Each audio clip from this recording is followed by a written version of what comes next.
এবার ভীষণ খারাপ লাগছে কথাটি শুনে। বারবার নূরের কথা, শুধু নূরের মুখটাই মনে পড়ছে তার। নূর তো বাচ্চা, ছেলে মেয়ে কত ভালোবাসে, ওর সাথে কেন এমন হলো? ফজলুর রহমান বললেন, অবাক হইও না, এই ঘটনা এই 3-4 দিন আগের ঘটনাও নয়। এটি হচ্ছে 4 বছর আগে প্রথমবার যখন নূরকে হসপিটালে ভর্তি করেছিলাম তখনকার। বাসায় তোমরা কেউ ছিলে না, শুধু আমি আর শাহিমা ছিলাম। শাহিমাকে তখন জানায়নি হসপিটাল ডক্টর কি বলেছিল। চুপচাপ নূরের ট্রিটমেন্ট করিয়েছি, ওষুধ খাইয়েছি। নূর নিজেও জানতো না, তবে নূর আজকে সকালে ফাইল দেখে জেনে গিয়েছে। তখন থেকে ঘরবন্দি রয়েছে আমার মেয়েটা, কাউকে কিছু বলতে পারছে না। হয়তো কেঁদেছে অনেক, কেঁদেছে, চিৎকার করেছে, কিন্তু ওর চিৎকার হয়তো আমাদের কারো কান অবধি পৌঁছায়নি। কিছুক্ষণ আগে যখন রুমে গিয়ে আমি ফাইল চেক করলাম, তখনই আমার বুকটা কেঁপে উঠেছে, কারণ ফাইলটা আমি ওভাবে রাখিনি। বুঝলাম এখানে নূরের হাত পড়েছিল, কিন্তু সাফাত নূরের পাশে আছে, সমস্যা নেই, সাফাত ওকে সামলে নেবে। তোমরা সবাই এমনভাবে ওর সামনে থাকবে যেন এটাতে তোমাদের কিছু যায় আসে না। আমি জানি যায় আসে না, কিন্তু কেউ ওকে সহমর্মিতা জানাতে বা সান্ত্বনা দিতে যাবে না, এটা তোমাদের মাথায় রাখবে না। কিছুক্ষণ পর সাফাত যখন ওকে নিয়ে নামবে, এসব নিয়ে তোমরা ভাববে না, ওর সাথে কোনো আলোচনা করবে না।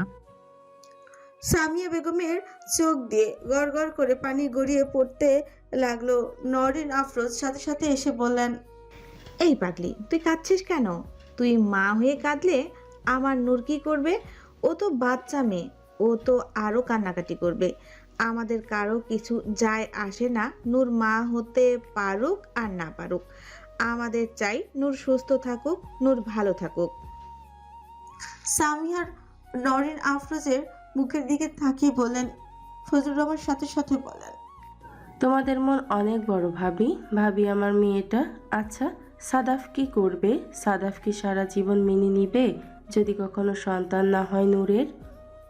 সাফাতের কোনো সমস্যা নেই, সাফাত সবভাবে গ্রহণ করতে রাজি, ভালোবাসে নূরকে। আমিও সংশয়ে ছিলাম, তবে আর নেই, তাই আমিও ওদের সম্পর্কটাকে মেনে নিয়েছি।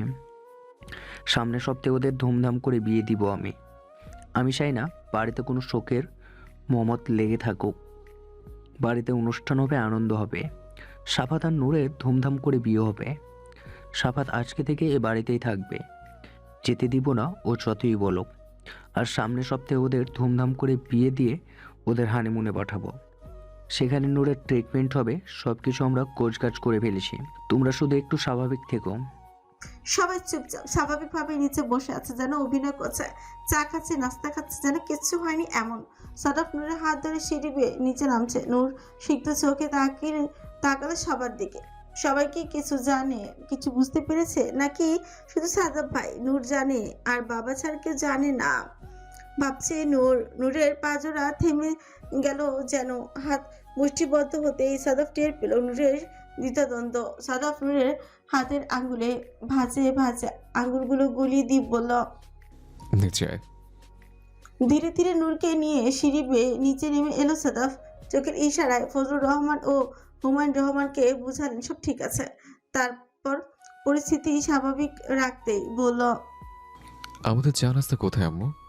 আমাদেরকে ভুলে গিয়েছ? কাঁদতে কাঁদতেই নূরের চোখ মুখ ভুলে গিয়েছে, কিন্তু সামিয়া বেগম নয়ন আফরোজ এমন ভান করলেন যেন কিছুই বুঝেনি বা জানেন না। বললেন, হ্যাঁ, বস বস, তাড়াতাড়ি নাস্তা দিচ্ছি। তোরা তো উপরে গল্প করছিলি, তাই আর ডাকলাম না। নূরকে সোফায় বসে সারা পাশে বসলো, তারপর সাইমনের দিকে তাকিয়ে বলল, কি রে, কি অবস্থা তোর? লেখাপড়া কেমন যাচ্ছে? শুনলাম খুব সিরিয়াস হয়ে নাকি পড়ছিস 2 দিন ধরে। সাইমনও মুচকি এসে বলল, হ্যাঁ, প্রতিষ্ঠিত হতে হবে, তোমার মতো হতে হবে, তাই তুই রিমা লজ্জায় মাথা নিচু করে ফেললো। এখন রিমা জানে কেন সাইমন মন দিয়ে পড়ছে, কেন প্রতিষ্ঠিত হতে চাচ্ছে। ফজলুর রহমান সবার দৃষ্টি আকর্ষণ করে বললেন, জান, আপনি বলেন, আমরা কি ঠিক করেছি? হুমায়ুন রহমান সাদাফের দিকে তাকিয়ে বলল, তোর জন্য একটা সুখবর আছে। একটা না, অ্যাকচুয়ালি 2টা সুখবর। এক, যেটা নিয়ে কোনো না বলা চলবে না, সেটা হচ্ছে আজকে থেকে তুই এই বাড়িতে থাকবি। আমরা কোনো না শুনবো না। 2, সামনের সপ্তাহে ধুমধাম করে তোদের বিয়ে দেওয়া হবে। এটাই আমরা এতক্ষণ বসে প্ল্যান করছিলাম। বিয়ে হোক, এখানে থাকার কি দরকার? না, কোনো কথা চলবে না। সবাই বলে উঠল। নূর সাথে সাথে চট করে তাকালো হুমায়ুন রহমানের দিকে ও ফজলুর রহমানের দিকে। তার মানে কি তারা মেনে নিয়েছে বিয়ে? নূরের এক মন খুশি হলো, আরেক মন খুশি হতে পারছে না। যদিও সবকিছু মেনে নিয়েছে, কিন্তু কেন যেন এই নূরের মধ্যে কিছু একটা কিন্তু থেকে যায়। থেকে থেকে তো নূরের মন খারাপ হবে এখন। সাদা বুঝতে পারছে নূরের হয়তো আবারও মন খারাপ হতে যাচ্ছে, তাই বললাম, আচ্ছা ঠিক আছে, কে কি করবে এখন থেকে প্ল্যান শুরু করে দাও। অনুষ্ঠান কিন্তু অনেক সুন্দর হয়েছে, যেমন আমার নূরের পছন্দ সেরকম হয়েছে। ইস, নূরের পছন্দ হলেই হবে। আমি যে বরের একমাত্র বোন, আমার পছন্দের পছন্দ। চুপ করে থাক। তোর আবার কিসের পছন্দ? যেমন আমার বোন চাইবে সেরকমই হবে, কারণ বিয়েটা আমার বোনের। রিমা সাইমনের দিকে তাকিয়ে বলল, বেশি কথা বলছো কিন্তু তুমি। তুই চুপ কর, তুই বেশি কথা বলিস। আচ্ছা ঠিক আছে ঠিক আছে, সবার পছন্দ অনুযায়ী হবে, কোনো সমস্যা নেই। তাহলে কি আমরা আগামীকাল থেকে সব কিছু আয়োজন শুরু করে দেব? কারণ সময় কম। কেনাকাটার দায়িত্ব আমাদের উপর ছেড়ে দিন। যা যা শপিং করা লাগে আমরা এগুলো করে নিব। বাইরে যাবতীয় যা যা কাজ এগুলো সাইমন, সাদাব এবং আপনারা ভাগ করে নিন। নূর তাকে দেখলো সবার আনন্দ বিয়ে ঘিরে। তাকালেন বাবার দিকে, ফজলুর রহমানও তাকালো নূরের দিকে, যেন চোখ দিয়ে আশ্বাস দিচ্ছেন সব ঠিক হয়ে যাবে। সাদব বলল, স্যামন শর্ট করে বলে ফেলল, আমার বিয়ে আমি কি কাজ করব? আমি তো রিল্যাক্স করব, ঘুরবো ফিরবো মজা করব। স্যামনকে কাছে দাও, ও তো এখন খুব সিরিয়াস। কাদের কাদের দাওয়াত দেওয়া হবে লিস্ট ওকে দিয়ে দাও, ও পার্সোনালি যেয়ে দাওয়াত দিয়ে আসবে। দেখি কতটা দায়িত্ববান হয়েছে আমার ছোট ভাই। আমি একা কেন যাব? সাথে রিমাও যাবে। নরিন আফরোজ সাথে সাথে তাকালো সাইমনের দিকে। সাইমন মাথাটা নিচে করে ফেলল। নরিন আফরোজ আর না করলে না, যেহেতু সবার সামনে বলেছে না করলে ব্যাপারটা কেমন দেখায়। এভাবে বিয়ে আলাপচারিতা চলতে লাগলো। রাতে ডিনার শেষে সবাই যে যার রুমে গিয়ে রেস্ট করছে। রাত বাজে 12টা। নূর রুমে গিয়ে শুয়ে শুয়ে রেস্ট নিচ্ছে। নূর ভাবতে লাগলো, সাদাব ভাই বাড়িতে আছে, বাড়িতে আজ থেকে এই বাড়িতেই থাকবে। এদিকে সাদাফের ঘুম আসছে না। মোবাইলটা হাতে চট করে ফোন লাগালো নূরকে। 2 রিং হওয়ার সাথে সাথে নূর ফোন ধরে হ্যালো বলতে সাদাব বললাম, কে যেন বলেছিল আমাকে অনেক ভালোবাসে, আমি নাকি অন্য কারো দিকে তাকালে আমার গলাটা কেটে ফেলবে। অথচ সেই ভালোবাসা স্বামী যে পাশের রুমে একা শুয়ে আছে, একা ঘুমোতে পারছে না, সেটা কি সেই বউয়ের খেয়াল আছে? কোলবালিশ নিয়ে যদি শুয়ে থাকবো তাহলে বিয়ে করেছিলাম কেন? তাও কি একবার বিয়ে করেছে? জন্মের পর থেকে বিয়ে করেই যাচ্ছে, কিন্তু বউ কি কাজে পাচ্ছে না। আবার সামনের সপ্তাহে বিয়ে করব, এরপর কি বউকে একবার নিজের কাছে পাবো, নাকি বউ আবার নিজের ঘরে খাপটি মেরে বসে থাকবে? সাদাফের আক্ষেপ ভরা কথাগুলো শুনে নূর হেসে ফেল। সাদাফের কলেজাটা যেন ঠান্ডা হয়ে গেল নূরের হাসিটা শুনে। তারপর ঘোর লাগা কঞ্চে বলল, আমার ঘুম আসছে না, কেউ কেউ আসবে আমার রুমে একটু মাথায় তেল মালিশ করে দিতে, চুল টেনে দিতে। আর কিচ্ছু করবো না, সত্যি সত্যি শুধু একটু মাথার চুলগুলো টেনে দিবে। নূর লজ্জায় চুপ করে রইল। নূর বিশ্বাস করে না এই লোককে, শুধু চুল টানিয়ে ছেড়ে দিবে এটা তো মোটেও বিশ্বাস করে না নূর। নূর রুমে বসে ভাবছে যাবে কি যাবে না, কিন্তু নূর জানে এই ভাবনা মূল্যহীন, কারণ ও শেষ পর্যন্ত যাবে। তাই হাতে তেল নিয়ে নিল একটা বাটিতে করে, তারপর সোজা হাঁটা ধরল সাদাফের রুমের দিকে। দরজার কাছে আসতে থেমে গেল নূরের কদম। নূরের লজ্জা লাগছে, বিয়ের পরে প্রথম সাদাফের রুমে দরজার সামনে এসে দাঁড়িয়েছে। ঢুকবে কি ঢুকবে না, কেউ যদি দেখে ফেলে তাহলে কি মনে করবে সবাই। এসব ভাবনার মাঝে সাদাফ বলে উঠল, নূর ভেতর আয়, কতক্ষণ বাইরে থাকবে? চমকে উঠল নূর। কি করে বুঝলো আমি এসেছি? নূর দরজা হালকা ধাক্কা দিয়ে ভেতরে ঢুকলো। নূর দরজা ঠেলে ঢুকেই টেবিলের সামনে গিয়ে দাঁড়িয়ে রইল। কেমন যেন লাগছে আজকে, নিজের বাড়িতে সবাই আছে। অদ্ভুত লাগছে নূরের কাছে। আজকে আর চুপে চুপে আসেনি, কিন্তু সবাই যদি জেনে যায় কি একটা লজ্জার মধ্যে পড়ে যাবে নূর। নূরের অবস্থা দেখে সাদাফের মনে মনে হাসি পাচ্ছে, তাই ঠান্ডা স্বরে বললাম, দূরে দাঁড়িয়েছিস কেন? কাছে আয়। নূর আমতা আমতা করে বলল, তেল নিয়ে এসেছি, মাথায় দিয়ে দিবেন বলেছিলেন। তেল টেবিলে রেখে এখানে আয়, আমার কাছে। তেল রেখে আসবো মানে? আপনি না বলেন মাথায় তেল দিয়ে দিবেন? দিব। সময় কি পার হয়ে যাচ্ছে নাকি? তেলটা রেখে তুই আগে পেছনের কাছে আয়, কিছুক্ষণ চুল টেনে দিবি, তারপর যাওয়ার সময় তেল মালিশ করে দিয়ে যাবি। নূর তেল রাখলো টেবিলের উপর, তারপর ধীরে ধীরে এক পা দুপা করে এগিয়ে গেল বিছানার কাছে। নূর বিছানার কাছে এগিয়ে আসতে সাদাফ বলল, এখানে পা মেলে বস, আমি তোর পায়ের উপরে মাথা রেখে শুবো, তোর চুল টেনে দিবি। নূর চুপচাপ খাটের উপর পা মেলে বসলো। কেন যেন সন্দেহ হচ্ছে লোকটার মতিগতির উপর। সাদাফ জানি নূর কি ভাবছে, তাই নূরকে বলল, দিনভর শুধু এসব ভাবিস? এত পচাপতি তোর মাথায় কোত্থেকে আসে? সারাদিন এসব ভাবিস, তাই না? নূর নিজের ভাবনায় লজ্জা পেয়ে গেল। কি বোঝাতে চাইলো লোকটি? ওনার মধ্যে কিছু নেই, সব ভাবনা নূরের মাথার মধ্যে। নূরের ভাবনা চিন্তার মধ্যে হঠাৎ করে সাদাফ নূরের মাথা ধরে ওর কোলে শুয়ে থাকা অবস্থায় ছোটে চুমু খেলে জোর করে বলল, তুই যা ভেবেছিলি সব ঠিক ভেবেছিলি। তোর মাথার মধ্যে পচা চিন্তা ঘোরে, আর আমি পচা কাজ করবো এখন। তোর কি মনে হয় আমি এমনি এমনি দেখেছি? সারাদিন অনেক বেড়া দিয়েছিস তুই, এখন সব উসুল করব।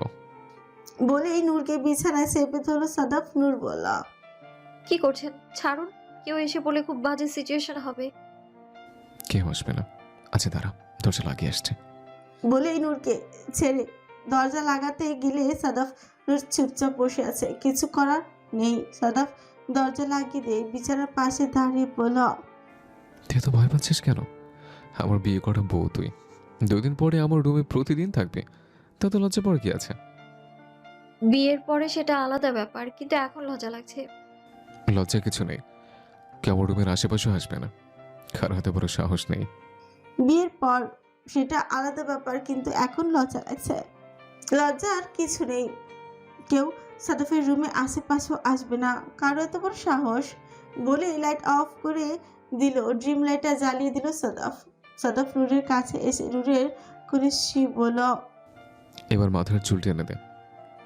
নূর ধীরে ধীরে সাদাফের মাথার চুল টেনে দিতে লাগলো। সাদাফ ঘোর লাগা দৃষ্টিতে নূরের দিকে তাকিয়ে আছে। এটা নূর, ওর প্রেয়সী, ওর আদরের ছোট্ট বউ, অনেক শখের বউ। নূরের দিকে তাকিয়ে দেখে কিছুক্ষণ পর ধীরে ধীরে বলল, আমি তোকে অনেক ভালোবাসি নূর, ভীষণ ভালোবাসি। কখনো আমার ছেড়ে দূরে থাকার কথা চিন্তাও করিস না, তোকে ছাড়া আমি বাঁচতে পারবো না। বলেই নূরের কোমর পেঁচিয়ে পেঁচিয়ে মুখ গুজে দিল সাদাফ। সাদাফ ঘোর লাগা দৃষ্টিতে তাকিয়ে আছে নূরের দিকে। নূরের কেমন যেন অনুভূতি হচ্ছে আজকে নিজের বাড়িতে এভাবে সাদাফের ঘরে বসে সাদাফের চুল চেনে দিচ্ছে নূর। কিন্তু কিছুক্ষণ পরে আমতমত করে বলল, চুলে তেল দিয়ে আমি এখন রুমে যাই। না, যেতে হবে না। বলেই নূর কোমর পেঁচিয়ে ধরে পেটে মুখ গুজে দিল সাদাফ। নূর যেন থ হয়ে গেল। ঠিক এই জিনিসটাকে ভয় পাচ্ছিল সে। নূর এখন কি করে যাবে রুমে? ভালো করে জানে নূর সাদাফ ওকে মোটেও যেতে দিবে না। সাদাফের স্পর্শ ধীরে ধীরে গভীর হতে লাগলো। সাদাফ মুখ তুলে তাকাল নূরের দিকে। নূর তাকে আছে ঘোর লাগা দৃষ্টিতে সাদাফের দিকে। কেমন যেন লাগছে, সংকোচ বোধ হচ্ছে নূরের অনেক। সবচেয়ে বড় সংকোচ এটাই যে আজকে এই বাড়িতে সবাই আছে, সাদাফের রুমে লজ্জা কাটাতে পারছে না নূর। নূর আবারও আমতপ্ত করে বলল, প্লিজ যাই না, আর তো মাত্র কয়েকটা দিন। না, আর কয়েকটা দিন কেন, একটা দিনও, একটা মুহূর্ত আমি তোকে ছাড়া থাকবো না। বলেই নূরকে ধীরে ধীরে বিছানায় শুইয়ে দিল সাদাফ। সারাদিন আমাকে অনেক জ্বালা যন্ত্রণা দিয়েছিস, অনেক প্যারায় রেখেছিস, এখন তোর পালা, শোধবোধ করবো। বলেই নূরের ঠোঁট আঁকড়ে হলো সাদাফ। সকাল 9টা, দরজা নক করার শব্দে সাদাফের ঘুম ভেঙে গেল। নূরের দিকে তাকালো, দেখলো নূরের মাত্র ঘুম ভেঙেছে। চোখ পিটপিট করে তাকালো সাদাফের দিকে, তাকে ঘুমু ঘুমু অবস্থায় বলল, নূর যা, কে যেন নক করছে, যে দরজা খোল। নূর অবাক হয়ে গেল। সারা সাদাফের রুমে ছিল, এখন বাইরে কেউ নক করছে, তার মানে এখন যেই হোক দেখে ফেলবে নূর এই রুমে। নূর চেয়েছিল সকাল ভোরবেলায় ঘুম থেকে উঠে চুপি চুপি চলে যাবে, দেখবে না কেউ। নূরের নিজের চুল নিজেরই ছিঁড়ে ফেলতে ইচ্ছে হচ্ছে। নূর সাদাফের দিকে তাকে স্পষ্টভাবে না করে দিল, বল, আমি পারবো না। আপনি যে দরজা খুলেন। বারবার বলেছিলাম আমি রাতেই চলে যাই, আপনি আমায় যেতে দিলেন না। তো কি হয়েছে? নিজের স্বামীর ঘরে আছিস, অন্য কারো ঘরে না। যা তো, যে দরজাটা খোল, পাগলামি করিস না। যা প্লিজ। সারা রাত আমি অনেক ক্লান্ত, পরিশ্রম করেছি, অনেক খাটিয়েছিস আমাকে। এবার একটু ঘুমাতে দিও প্লিজ। যে দরজাটা খোল। আমি খাটিয়েছি মানে? অসম্ভব, আমি খুলতে পারবো না। বলে ঘুম থেকে উঠে ওয়াশরুমের দিকে দৌড় দিল নূর। সাদাফ অবাক হয়ে গেল। কি আর করবে, নিজেই উঠলো। উঠে ধীরে ধীরে দরজার দিকে এগিয়ে গিয়ে দরজা খুলতেই নরেন আফরোজ বলল, ঘুম থেকে উঠেছিস? ও সরি, ডিস্টার্ব করলাম। তুই তো এত বেলা পর্যন্ত ঘুমাস না, তাই আর কি ভাবলাম। এদিক ওদিক তাকাতেই লাগলো। সাদাফ বলল, কি হয়েছে? কি দেখছো? নরেন আফরোজ বললেন, নূর কথায় সবাই নিচে আসে, নূরকে ওর রুমে পাঠা, কেউ দেখবে না। বলে নরেন আফরোজ চুপচাপ চলে গেল। সাদাফ হাত দিয়ে মাথা চুলকাচ্ছে। প্রথম মায়ের সাথে লজ্জা পেয়ে গেল সে। এবার বুঝতে পারলো নূর কেন ওয়াশরুমে দৌড় দিয়েছে। সাদাফ দরজা লাগিয়ে ঘুরেই ওয়াশরুম পর্যন্ত গেল। দরজা নক করে বলল, এবার বের হও, চলে গিয়েছে। ধীরে ধীরে ওয়াশরুমে দরজা খুলে গেল। নূর বলল, এখন কি হবে? সবাই জেনে যাবে আমি এই রুমে ছিলাম, সবকিছু আপনার জন্য। সাদাফ নূরের দিকে তাকে মুচকি হাসলো। এসে নূরকে আরেকটু খেপানোর জন্য বলল, হ্যাঁ, মা এসেছিল। মা অলরেডি জেনে গিয়েছে তুই এখানে, আর এখন সবাই সবকিছু জানবে। এটাও জানবে তোর সাথে আমার রাতের বেলায় সবকিছু হয়েছে। নূর সাদাফের দিকে তাকিয়ে বলল, ছি, আপনি এত বাজে লোক। বলেই সাদাফকে হাত দিয়ে ধাক্কা দিয়ে ধীরে ধীরে দরজার দিকে এগিয়ে গেল। বের হওয়ার উদ্দেশ্যে সাদাফ বলল, 1 মিনিট দাঁড়া। নূর দাঁড়ালো। ঘাড় ঘুরিয়ে পেছনের দিকে তাকাতে দেখলো সাদাফ ওর প্রায় কাছাকাছি এসেছে। নূর অবাক হলো। সাদাফ 2 হাতের আঁচলে নূরের মুখটি ধরে কপালে একটি চুমু খেলে তারপর বলল, আমার লজ্জাবতী লাজুকলতা নূর খুব পছন্দ। নিজের রুমে যেতে যেতে হঠাৎ করে সামনে পড়লো রিমা। নূর কাচুমাচু হয়ে দাঁড়িয়ে রইলো। রিমা নূরকে দেখে মিষ্টি মিষ্টি করে হেসে নূরের দিকে চোখ দিয়ে ইশারা করে জিজ্ঞেস করলো, কি ব্যাপার, কোথায় ছিলি? কোথায় থাকবো? রুমে ছিলাম। রুমে তো ছিলি জানি, কিন্তু কার রুমে? তোর রুম থেকে মাত্র এলাম, তুই রুমে ছিলি না। একটু আগে ছিলাম, আমি একটু বাইরে গিয়েছিলাম। আমি সকাল 8টা থেকে তোর রুমে শুয়েছিলাম, দেখতে চাচ্ছিলাম তুই কখন আসিস। নূর আর কিছু বলতে পারলো না, চুপচাপ মাথা নিচু করে ফেললো। রিমার কাছে এসে বলল, পাগলি, লজ্জা পাচ্ছিস কেন? ভাইয়া তোর বিয়ে করা স্বামী হয়, থাকতেই পারিস। আর তাছাড়া 2 দিন তো তোর তার বাড়িতে থেকেও এসেছিলি, তখন লজ্জা লাগেনি, এখন লজ্জা লাগছে কেন? আর সম্পর্কে আমি তোর ননদ হই, ননদ। হ্যাঁ, বয়সে বড়, সম্পর্কে বোন, মাত্র 1 বছর বড়। তাতে কি, তুই আমাকে ননদ হিসেবে ট্রিট করবি, আমি তোকে ভাবি বলে ডাকবো, কেমন? নূর লজ্জায় মুখ মুচকি হাসলো। বলল, ঠিক আছে। বলে দৌড়ে নিজের রুমে গিয়ে দরজা লাগিয়ে দিল। রিমা নূরের যাওয়ার দিকে তাকে মুচকি মুচকি হাসলো। এদিকে খাবার টেবিলে বসে বিয়ের সমস্ত আয়োজন নিয়ে কথা বলছে ফজলুর রহমান ও হুমায়ুন রহমান। সাদাফ গোসল করে একটি ট্রাউজার ও টি শার্ট পরে নিচে নামছে। নূর এখনো নিচে নামেনি। সাদাফ বুঝতে পারছে নূরের লজ্জা লাগছে, তাই একটু সময় দিল নূরকে নিচ থেকে নিচে নামার। সাদাফকে দেখে ফজলুর রহমান বললেন, হ্যাঁ বস, আমরা এইভাবে প্ল্যান করেছি, এগুলো একটু দেখ। বাড়িতে নূরের শারীরিক অবস্থা নিয়ে কোনো কথা বলা একদম নিষেধ, তাই চিকিৎসা বিষয়ক কথা যা আছে সব অফিসে গিয়ে বলবে। সাদাফ এভাবেই জানিয়ে দিয়েছে সবাইকে। বিয়ের প্ল্যানিং নিয়ে আলোচনার মাঝখানে হঠাৎ খেয়াল করলো নূর ধীরে ধীরে চোরের মতো সিঁড়ি দিয়ে নামছে। না জানি রাতভর কি চুরি করে ধরা খাওয়ার ভয়ে নামছে। সাদাফের হাসি পেল, খুব হাসি পেল, কিন্তু বাবাদের সামনে বা পরিবারের কারোর সামনে হাসতে চাইলো না, তাই দাঁত দিয়ে ছুঁচ কামড়ে চুপচাপ দেখতে লাগলো নূর। সবার সামনে এসে মাথা নিচু করে চেয়ারে টেনে বসলো। সাদাফ কাজের মাঝখানে খাবারের প্লেট নিয়ে নূরের প্লেটে খাবার সার্ভ করতে লাগলো। ফজলুর রহমান তাকিয়ে রইলেন সাদাফের দিকে। কতটা যত্ন নিচ্ছে নূরের দেখে উনি অভিভূত হলেন। মনে মনে নিজেকে গালি দিলেন কত শত। কয়েকটা দিন শুধু শুধু ছেলেটাকে কষ্ট দিয়েছে, মেনে নেয়নি, অথচ সাদাফ সবসময় নূরকে এবার পাগলের মতো ভালোবাসতো। জানতো, তারপরও মনে কোথাও একটা সন্দেহ ছিল। যাক, সন্দেহটা দূর হয়েছে। এখন আর কখনোই নূরকে সাদাফের কাছ থেকে দূরে রাখবে না ফজলুর রহমান। আজ বিকালে যাবে নূর, রিমা, নরিন, আফরোজ, সামিয়া বেগম, সাইমন ও সাদাফ শপিংয়ে। পুরো বাড়ির যাবতীয় শপিং ও অন্যান্য কাপড় চোপড়, শাড়ি, লেহেঙ্গা, বাকি যা যা প্রয়োজনীয় শপিং করবে। সাইমনের যা যা প্রয়োজন কিনে নিবে, সাথে রিমার। প্রথমেই শুরু হলো নূরের শপিং দিয়ে। লাল চুকচুকে একটি বেনারসি পছন্দ করলো, সেটিও নেওয়া হলো। তবে সাদাফের পছন্দ হলো সিঁদুর রঙা বা অরেঞ্জিস রেড টাইপের একটি শাড়ি। সাদাফের মন যেন পড়ে আছে সেই শাড়ির উপর। তবে তাই সবাই শাড়ির দোকান থেকে একটু সরতেই সেই শাড়িটিও সাদাফ চুপি চুপি নিয়ে নিল নূরের জন্য। এরপর নূরের জন্য নেওয়া হলো লেহেঙ্গা গোল্ডেন কালার। একে একে ম্যাচিং করে সব কিছু নেওয়া হলো। জুয়েলারি থেকে শুরু করে জুতা, অর্নামেন্টস, আরও অনেক কিছু নেওয়া হলো নূরের। সব কিছু নূরের পছন্দ এবং সবার পছন্দ অনুযায়ী। এরপর শুরু হলো রিমার শপিং। শপিং করতে করতে শপিং করা শেষ হয়ে গেলে রিমার একটি ছোট্ট আংটি খুব পছন্দ হলো। সাইমন দূর থেকে খেয়াল করলো। নিজের কাছে অনেক ছোট লাগছে সাইমনের, কারণ সাইমনের কাছে টাকা নেই। রিমার পছন্দ হয়েছে জেনেও জিনিসটা কিনে দিতে পারবে না। এদিকে রিমা অনেক কিছু শপিং করার কারণে মুখ ফুটে আর আংটির কথা কাউকে বলল না। সাদাফ সাইমনের দিকে তাকিয়ে বলল, মন খারাপ কেন? কি হয়েছে? কিছু লাগবে? কিছু পছন্দ হয়েছে তোর? টাকা লাগবে? সাইমন আমতা আমতা করলো। সব সময় সাদাফের কাছ থেকে টাকা নেয়, আজকে কেন যেন টাকা নিতে খুব লজ্জা লাগছিল। সাইমন বলল, না ভাইয়া, লাগবে না।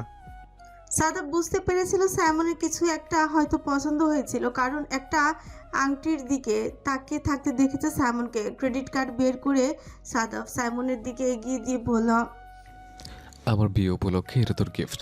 যা ইচ্ছা হয় শপিং কর, কোনো হ্যাজিটেট করবি না। আমার টাকা কি তোর টাকা না? সাইমন সাদাফকে জড়িয়ে ধরে বলল, ধন্যবাদ ভাইয়া, অসংখ্য ধন্যবাদ। আমি চাকরি পেয়ে প্রথম বেতন দিয়ে তোমাকে টাকাটা ফেরত দিব। তবে আগে ও পরে যেগুলো নিয়েছি সেগুলো কিন্তু দেবো না। আজকে যা খরচ করব সেই টাকাটা তোমাকে ফেরত দিয়ে দিব। সাদাফ সাইমনকে ছেড়ে সাইমনের দিকে তাকিয়ে বলল, ঠিক আছে, দিস। যা ইচ্ছা হয় দিস, সমস্যা নেই। কার্ড দিয়ে দিলাম, যা ইচ্ছা হয় শপিং কর। সাইমন চলে গেল দোকানের ভেতর। সাদাফ জানে সাইমন একটি আংটি দেখেছিল, কার জন্য দেখেছিল হয়তো সেটাও মনে মনে জানে। কিছুটা আন্দাজও করতে পারে সাদাফ, কিন্তু মুখ ফুটে কিছুই বলল না। এদিকে নূর একটি শপিং ব্যাগ হাতে নিয়ে দাঁড়িয়েছিল। সামিয়া বেগম ও নরিন আফরোজ দোকানের ভেতর কিছু একটা দেখছে। সাদাফ এগিয়ে গেল নূরের কাছে, গিয়ে বলল, কি হয়েছে? কিছু পছন্দ হয়েছে? আর কিছু কিনবি? না, আর কত শপিং করব? অনেক শপিং করা হয়েছে। তারপরও দেখ, তোর বিয়ে, যা যা ইচ্ছা হয়, যা যা ভালো লাগে সব কিছু কিনে নে। লাগবে না, যদি মনে হয় কিছু প্রয়োজন তখন আপনাকে বলবো, নিয়ে যাবেন। সাদাফ দাঁড়িয়ে রইল, তারপর বলল, দাঁড়াও, দুটো কফি নিয়ে আসে, কফি খাই। আম্মুরও শপিং করুক। সাদাফ কফি নিয়ে চলে আসলো নূরের হাতে একটি দিয়ে। কফি বলল, আচ্ছা নূর, হানিমুনে কোথায় যাবি? নূর অনেকক্ষণ ভাবলো, ভেবে বলল, কক্সবাজার। একটু বড় লোক হ। স্বামীটাকে হানিমুনে যাবি, কক্সবাজার যাবি কেন? দেশের বাইরে কোথাও যাবি? আমেরিকা যাবি। আমি যেখানে 6 বছর ছিলাম, কোথায় ছিলাম, কিভাবে ছিলাম, সব দেখে আনবো। নূরের হাসিটা বন্ধ হয়ে গেল। মনে মনে ভাবলো আমেরিকা কেন, তারপর ঠাস করে বলে ফেলল, ও আপনার গার্লফ্রেন্ডের কথা মনে পড়েছে? আমেরিকা তাকে দেখতে যাবেন? এত যখন মিস করছেন তাহলে নিয়ে আসলেন না কেন? আর আপনি বা ফেরত আসলেন কেন? সাদাফ নূরের কথা শুনে ফাঁকাচাকায় খেয়ে গেল। কি বলে এই মেয়ে? সাদাফ শুধু বলেছিল আমেরিকা হানিমুনে নিয়ে যাবে, সেখানে গার্লফ্রেন্ড হলো কোথা থেকে? গার্লফ্রেন্ডকে মিস করবে কোথা থেকে? আর গার্লফ্রেন্ড নিয়ে আসবে কোথা থেকে? কোন জায়গা থেকে কোন জায়গায় চলে গিয়েছে নূর। এই জন্যই বলে মেয়ে মানুষের কানে বেশি কথা দিতে নেই। ভুলে শুধু বলেছিল একটা মেয়ে ওকে পছন্দ করে। সাদাফ চুপ করে রইল কিছুক্ষণ, তারপর বলল, এতগুলো কথা আমি কখন বললাম নূর? বলেননি, কিন্তু আপনার চেহারা দেখে মনে হচ্ছে আপনি এগুলোই বলতে চাচ্ছেন। 17 বছর বয়সে, 17 বছর বয়সে তুই এত পাকা পেকে গিয়েছিস? তুই আমার চেহারা দেখে বলে দিতে পারিস? তুই আমার চেহারা দেখে বলে দিতে পারিস আমি গার্লফ্রেন্ডকে মিস করছি, যে গার্লফ্রেন্ড নেই? ভুলেও 17 বছর বলে আমাকে ছোট হিসেবে ট্রিট করবেন না। মনে রাখবেন, আমি বউ হই আপনার। আর বউরা সবকিছু এমনি বুঝতে পারে। আপনার চেহারার মধ্যে লেখা আছে আপনি মেয়েটাকে মিস করছেন। বলল নূর। সাদাফের মুখের ভাষা হারিয়ে গেল। কি বলবে নূরকে বুঝে উঠতে পারছে না। এই জন্যই বলে বয়সে বেশি ছোট হলে বউ যা হয় আর কি, না কিছু বলা যায় আর না তাদের পাকা কথা সহ্য করা যায়। সাদাফ একটি দীর্ঘশ্বাস ফেলল, তারপর নূরকে উচিত জবাব দেওয়ার জন্য বলল, তুই ভুল বুঝেছিস, আমি অন্য কিছু একটা মিস করছি। নূর জিজ্ঞাসা দৃষ্টিতে তাকে বলল, কি মিস করছেন? গতকাল শুধু একবার হয়েছিল, আমি মিনিমাম 3-4বার মিস করছিলাম। নিজের বাড়িতে বুঝতে পারছিস, একটা এনার্জি বেশি ছিল। বলল সাদাফ। নূর সাদাফের দিকে তাকে কাঁদো কাঁদো কণ্ঠে বলল, ঠিক, আপনি এত নোংরা কথা বলেন। দাঁড়াবো না আমি আপনার সাথে আর। বলেই দোকানের ভিতর চলে গেল। সাদাফ মুচকি হেসে দাঁড়িয়ে রইল। যাক, উচিত জবাব দিতে পেরেছে ছোট্ট কাঁচামরিচ নূরকে। শপিং শেষ করে বাসায় পৌঁছাতে পৌঁছাতে সময় হয়ে গেল রাত 8টা। আজকে কেউ রান্নাবান্না করবে না, বাইরে থেকে খাবার অর্ডার করেছে সবাই। আজকে বাইরে খাবার খাবে। এরই মধ্যে বাসায় পৌঁছে গিয়েছেন ফজলুর রহমান এবং হুমায়ুন রহমান। তাদের সবার মন অনেক খুশি।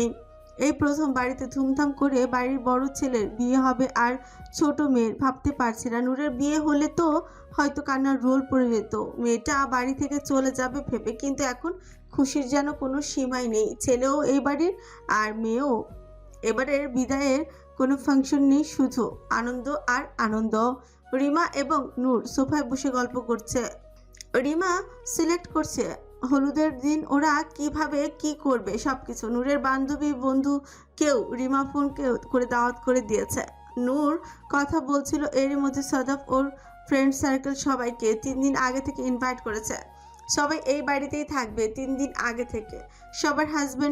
সাবার হাজব্যান্ডও চলে এসেছে, তবে অনেক কষ্ট করে রাজি করানো হয়েছে। সাবাও 2 দিন আগে এই বাড়িতে চলে আসবে। হলুদের দিন এবং বিয়ের দিন এরই মধ্যে সাইমনের ও ফ্রেন্ড সার্কেল কিছু ইনভাইট করেছে। খুব ধুমধাম হবে। 2 দিন আগে থেকে বাড়িতে থাকার প্রিপারেশনের জন্য সব রুম সুন্দর করে গোছগাছ করানোর কাজে আগামীকাল থেকেই লাগানো হবে লোক। 7টি রুম যা বিভিন্ন কারণে ব্যবহার হতো, কিছু গেস্ট রুম, কিছু এমনি পড়ে থাকতো, সেগুলো সব পরিষ্কার করে ঢালা বিছানা করে বন্ধু বান্ধবের জন্য রাখা হচ্ছে। ফজলুর রহমানের সাইমনের দিকে তাকে বললেন, এই যে লিস্ট, শুধু এই কয়েকজন লোককে তুই গিয়ে পার্সোনালি দাওয়াত দিয়ে আসবি। সাইমন লিস্ট চেক করলো, বাবার দিকে তাকালো, দেখলো মাত্র এই কয়জন, কম করে হলেও 50 জন। ঢাকা শহরের 50 লোকের বাড়িতে পার্সোনালি যে দাওয়াত দেওয়া, তারপরে আবার সেই লোকেরা এক একজন এক এক জায়গায় থাকে। এটা যে কি ঝুঁকির কাজ কে বলবে। বাবা বুঝে শুনে কাজটা ওকেই দিয়েছে। সাইমন ঠিক করে ফেলল এই 2 দিনের মধ্যে এই দাওয়াত কাজটা শেষ করবে। বাইক নিয়ে বের হবে, রিমাকে সাথে নিয়ে যাবে। একা একা ও কখনো যাবে না। শুধু কি ওর বোনের বিয়ে নাকি, ওরও তো ভাইয়ের বিয়ে, ওরও তো কিছু দায়িত্ব পালন করতে হবে, তাই না? রাতের বেলা সবাই একসাথে ডিনারে বসেছে। রাত 9টা। সাদাফ নূরের প্লেটে কাটা বেছে দিচ্ছে, মাছ দিচ্ছে। নূর লজ্জা পেয়ে গেল। সবার সামনে কি শুরু করেছে এই লোক। মুগ্ধ দৃষ্টিতে তাকিয়ে আছে ফজলুর রহমান ও সামিয়া বেগম। সামিয়া বেগমের তো এমনি সাদাফকে জামাই হিসেবে ভীষণ পছন্দ। ছেলে তো লক্ষ্মী ছেলেই। এত কিছু জানার পরেও নূরের প্রতি সাদাফের ভালোবাসা, মুগ্ধতা ও যত্ন দেখে সামিয়া বেগমের চোখে পানি চলে আসলো। সামিয়া বেগম এক মুহূর্ত আর এখানে দাঁড়ালো না। চোখের ভর্তি পানি মুছতে মুছতে কাউকে না দেখে রান্নাঘরে চলে গেল। নরিন আফরোজ খেয়াল করলো তরকারি আনার বাহানায় একটি বাটি নিয়ে নরিন আফরোজ পেছনে পেছনে রান্নাঘরে গেল। দেখলো সামিয়া বেগম রান্নাঘরে কোনায় বসে মুখ চেপে কান্না করছে। নরিন আফরোজ সাথে সাথে গিয়ে ধরলো সামিয়া বেগমকে, বলল, কি হয়েছে? পাগলামি করছিস কেন? তুই এরকম কান্না করছিস? চিন্তা কর তো, নূর যদি কোনোভাবে জানে ওর কি হবে? সব কিছু ভুলার চেষ্টা করছে। তোর কি মনে হয় নূর ভুলে গিয়েছে সব? নূর অভিনয় করছে। তাহলে আমরা যদি ওর কাছে ধরা খেয়ে যাই, ও কোনোভাবে বুঝতে পারে আমাদের খারাপ লাগছে, বাকি তাহলে ও কি মনে করবে বল? ওর কষ্টটা যে আরও বেড়ে যাবে। পাগলামি করিস না সামিহা, চোখের পানি মুছ, তাড়াতাড়ি বাইরে চল। আমি কি করব ভাবি? আমার যে কলিজাটা ফেটে যাচ্ছে মেয়ের দিকে তাকালে। কি করবি মানে? শক্ত হবি। আমরা সবাই সব কিছু হাসি মুখে মেনে নিয়েছি, তুইও মেনে নে। ভাগ্যের উপর কারো জোর নেই। ওর বাবা, ওর স্বামী সর্বোচ্চ দিয়ে চেষ্টা করছে নূরের এই সমস্যাটা যেন দূর হয়ে যায়। আল্লাহর উপর ভরসা রাখ, চল। বললেন নরিন আফরোজ। সামিহা বেগম ও উঠে দাঁড়ালেন, চোখে পানি মুছে মুচকে হেসে বললেন, ঠিক আছে চলো, আর কাঁদবো না।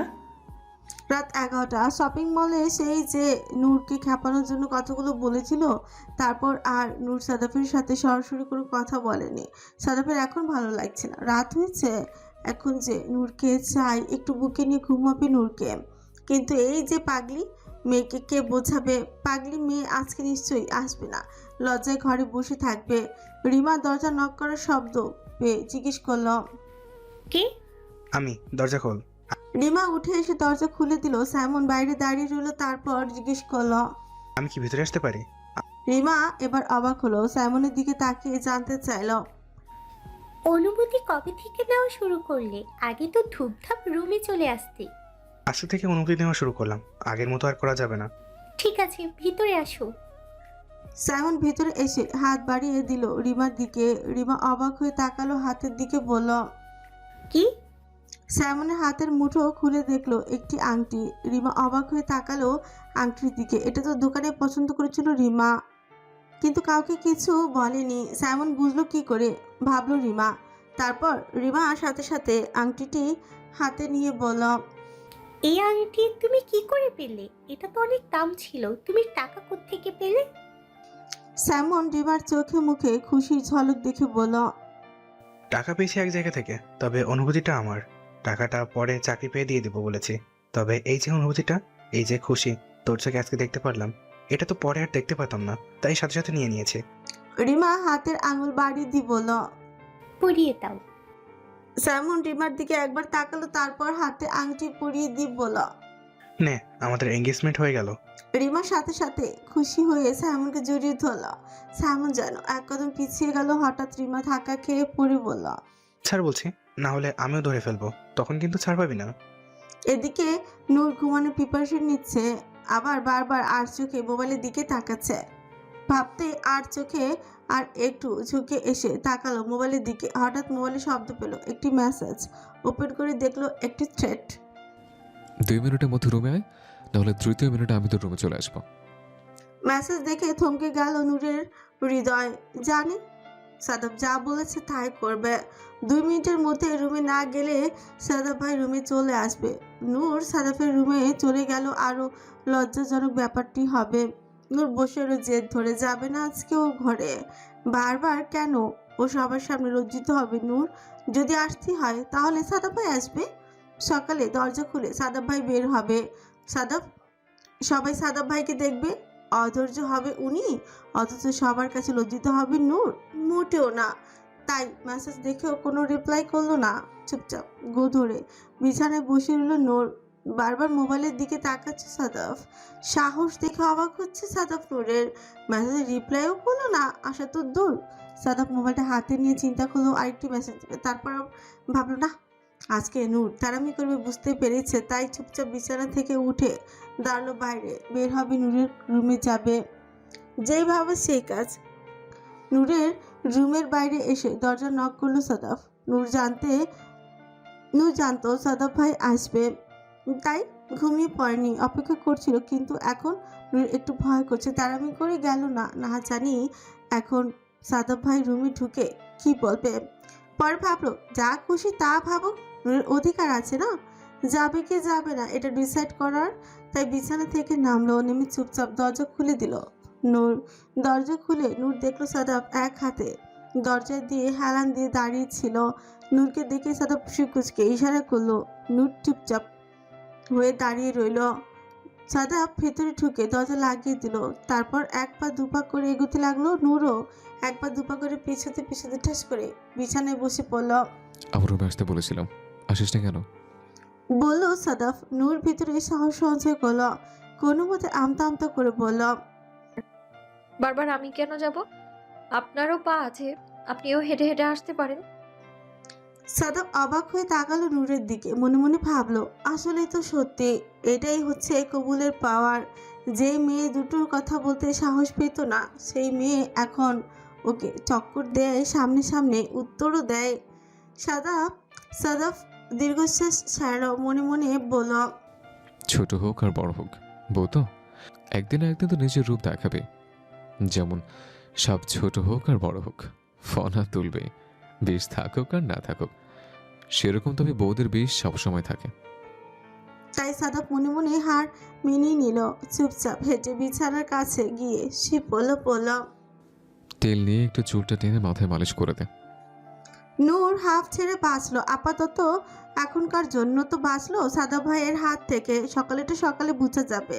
নূর তেল নিয়ে বিছানার কাছে যেতে সাদাফ তাকালে নূরের দিকে। তেলের বাটিটা সাইডে রেখে নূরের হাত ধরে ঠাস করে টান দিয়ে নূরকে সাদাফের বুকের উপর নিয়ে নিল। তারপর বলল, সাহস তোর বড্ড বেশি বেড়েছে আজকাল, তাই না? আয় পরীক্ষা করে কতটা বেড়েছে।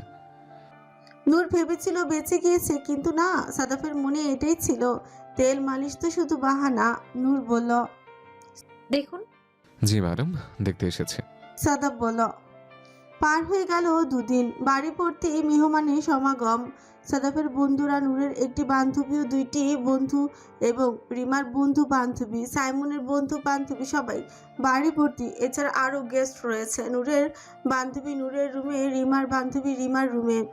বাকি সব ছেলেদের জন্য দুটো রুম ছেড়ে দেওয়া হলো, বাকি সব মেয়েদের জন্য একটি রুম ছেড়ে দেওয়া হলো। বাকি রুমগুলোতে অন্যান্য আত্মীয় স্বজনের জন্য। পুরো বাড়ি ভর্তি মানুষ, দেখে বোঝা যাচ্ছে হুলস্থুল লেগে গিয়েছে। বিকেল 5টা, সন্ধ্যা 6টা 7টা থেকে হলুদের প্রোগ্রাম শুরু হবে। নূরকে রেডি করা হচ্ছে নিজের রুমে। সবাই পার্পল কালারের পাঞ্জাবি পরবে, মেয়েরা গোল্ডেন কালারের শাড়ি। 7টা সন্ধ্যা। সাদাফ আগে থেকেই ছাদে বন্ধুদের সাথে অবস্থান করছিল। পার্পল কালারের পাঞ্জাবি পরেছে, নূর হলুদ কালারের শাড়ি। সাদাফ নিচে যেতে চেয়েছিল, তবে সবাই বলল, বন্ধুরা আটকে দিয়েছে, তাই সাদাফ যেতে পারেনি। তবে সাদাফের মনটা আনচান বানচান করছে নূরকে এক নজর দেখার জন্য। হঠাৎই করে হইচই শোনা গেল, সবাই ছাদে দরজার দিকে তাকালো। সাদাফ দেখলো কয়েকটা মেয়ে সুন্দর ফুলের ওড়না দিয়ে ঢেকে নূরকে নিয়ে আসছে। সাদাফ এক দৃষ্টিতে তাকিল নূরের দিকে। চেহারা দেখা যাচ্ছে না, কিন্তু পুরো শরীরে ফুলের বাসন। সাদাফকে যেন এই মুহূর্তে নূর খুব টানছে, চুমুকের মতো টানছে, ঠিক যেন আকাশে পরীর মতো লাগছে নূরকে। নূর ধীরে ধীরে স্টেজের কাছে এসে হাতের পান পাতা দ্রুত সরিয়ে সবাইকে আসসালামু আলাইকুম বলে সোফায় বসলো। বসে সাথে সাথে সামনের দিকে তাকালো নূর। চোখাচোখি হলো সাদাফের সাথে। দুজন যেন হারিয়ে গেল দুজনার মধ্যে। হঠাৎ করে সাদাফ বলে উঠল, আমার পরিটা কত বড় হয়ে গেল। হ্যাঁ, দেখতে দেখতে কত বড় হয়ে গেল। না, দেখতে দেখতে বড় হয়নি, দিন রাত পরিশ্রম করেই বড় করেছে। দিনেও রাতেও। কেমনে কি দোস্ত? সাদাফ খাড় না ঘুরিয়েই বলল, দিনে রাতে বলতে কলিপিটি করে মানুষ করেছে, অনেক পরিশ্রম করেছে। সোহান আবারও একটু আরেকটু টিটপুনি কাটলো, বলল, কোলে করে বুঝলাম, কিন্তু পিঠে করে কিভাবে কি করে সেটা তো বুঝলাম না। এবার তাকালো সোহানের দিকে, বলল, বাজে কথা রাখ, ওকে আমি ছোটবেলা থেকে নিজের কোলে করে মানুষ করেছে। সোহান বলল, এজন্যই তো তুই ভাগ্যবান, নিজের বউকে নিজের কোলে করে মানুষ করেছিস। মানুষ তো বড় হলে বাসরাতে একেবারে বউকে দেখে, তুই তো জন্মের পর থেকে দেখে আসছিস। সাদাফকে স্টেজে বসানো হলো। নূর পাশাপাশি বসে আছে। সাদাফের চোখ শুধু নূরের দিকে নিবদ্ধ, চোখ যেন সরাতে পারছে না। ও ছোট্ট পইটার দিকে তাকে ভাবছে কিভাবে পইটা 3 দিন বড় হয়ে গেল। ভাবতে পারছে না সাদাফ পইটা আজ ওর অর্ধাঙ্গিনী সকলের সামনে। সাদাফ যা চুপি চুপি জানতো, মনে মনে মানত, তা আজ সকলের সামনে স্বীকৃতি। নূর হঠাৎ মাথা তুলে তাকালো সাদাফের দিকে। দেখলো সাদাফ এক দৃষ্টিতে এখনো নূরের দিকে তাকিয়ে আছে। নূর লজ্জা পাচ্ছে, চোখ দিয়ে ইশারা করলো, জানতে চাইলো কি। সাদাফ বলল, কিছু না। নূর কিন্তু তারপরও তাকিয়ে রইল। নূর ধীরে ধীরে বলল, সবাই দেখছে, চোখ সরান। সাদাব বলল। দেখুক, তাতে আমার কিচ্ছু যায় আসে না। নূর জানে সাদাব ভাইকে কোনো কিছু বলে লাভ নেই, ওনার যা ইচ্ছে তাই করবে।